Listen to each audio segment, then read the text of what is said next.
this is kind of geared at those of us who work within the shelter environment, because if you do in a shelter or a rescue, you're the people that you're dealing with more than anybody else, or members of the public, who don't have the vaguest idea,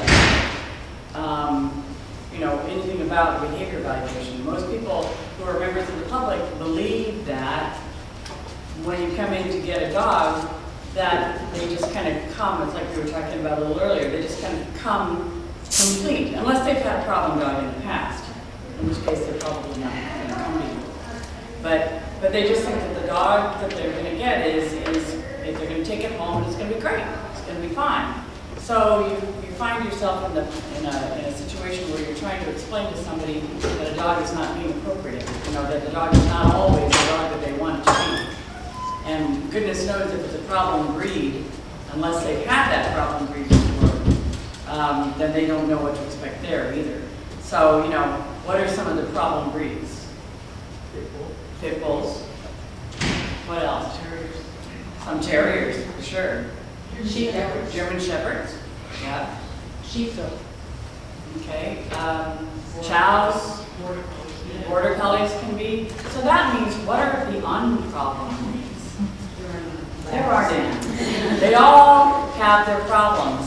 What the public believes is that they all don't have any problems at all. From the public's point of view, at least what I think, is what they think a good dog is a golden retriever or a Labrador retriever. That is their idea, not a bad one, obviously, a good one. That is their idea of normal. Their idea of normal is a dog who's happy-go-lucky, loves to play ball, loves to fetch, wants to go to the dog park, wants to play with other dogs, and comes home, lays by the fire, puts its head in your lap, and it's cool. And actually, they also don't want it to need a lot of exercise, which takes golden retrievers and Labrador retrievers and shoves them out the door. But essentially, that's what they believe normal behavior is. Does that make sense? Okay, so here's the golden retriever or Labrador retriever right here. Here's a chow.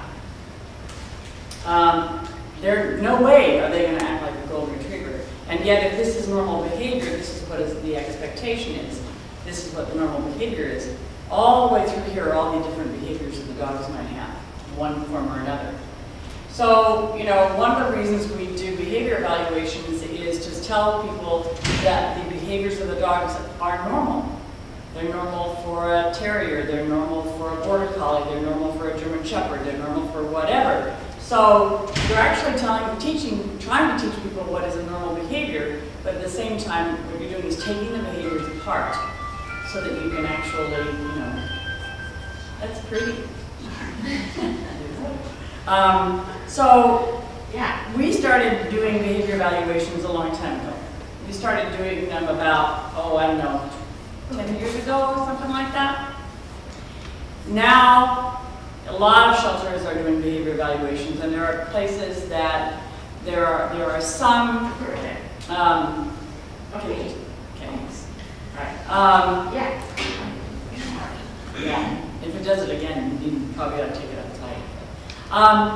There are several behavior evaluations now that say that they are scientifically proven, that they are, that if you do these behavior evaluations, this is the dog you get.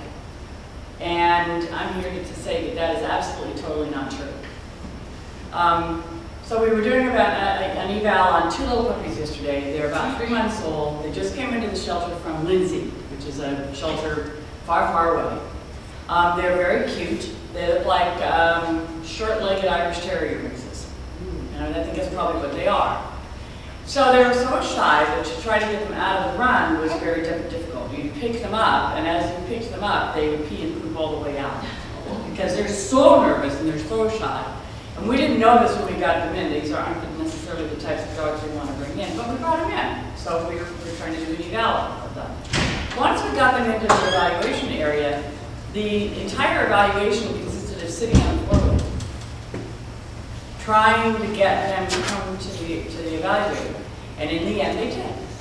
They, one at a time, we didn't have them both in at the same time, they would come up and they would sit in the evaluator's lap. And there you go, oh, this is so cute, this is so nice. It's all curled up here, it might smell a little funny, but it's, you know, it's okay. So it's sitting there and everything, and then we brought in about 3 dogs. And the little puppies one at a time did very well with those dogs. So we're like, okay, these dogs can go to foster then, so that they can start to learn how to be, you know, to kind of come out of their shells. We assumed that at Lindsay, they were probably brought in at like 6 or 7 weeks, and then now they're like 14 weeks old, so for that tremendously important period of time, they've been just sitting in a room. So they have not had any kind of socialization whatsoever. So today, I took out one of the puppies, because really, their evaluation isn't complete, is it? You know, because all we did was sit with them and then brought in 3 dogs.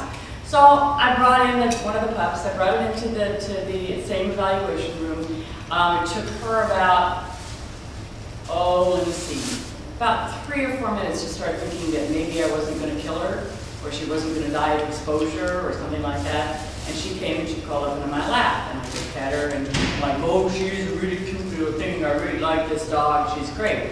And then I went and got Strider and brought Strider in. And he could come over, I could pet them both, everything was fun, it was cool. And she started getting more and more comfortable. And more comfortable she got, and she was wriggling my back. And then she started looking at Strider like this. So I'm like, oh, this is interesting. What is she gonna do? So Strider would walk like this, and I can't remember her name, it was like Deborah or something. She goes, and then back on my lap. Just you know, out there, and then back in again. And then he'd move a little bit, and she'd run after him, and come back in again. Strider's going, whoa, this is weird. So poor Strider's getting further away and further away, which is precisely what the little dog wanted. The little dog did not want Strider to come close. So this little shy, scared dog who urinated and defecated when you picked her up has now bonded to an individual, bonded to a person, and now is going, well, in this case, I don't want anybody else near my person. Or in her case, any other dog. Any other person, she's still scared of. When she bonds to one person, she bonds to one person, and then she's scared of everybody else. So that first evaluation, was that an evaluation at all, really? So if I had done a test and said, well, this is the dog I've got, would I have been right? No. An evaluation is something that takes place on a dog and continues to take place on a dog over a period of sometimes days, weeks, months, whatever you need. By the way, those dogs are still going to go to foster. We'll see what happens to them. They're going to go to foster.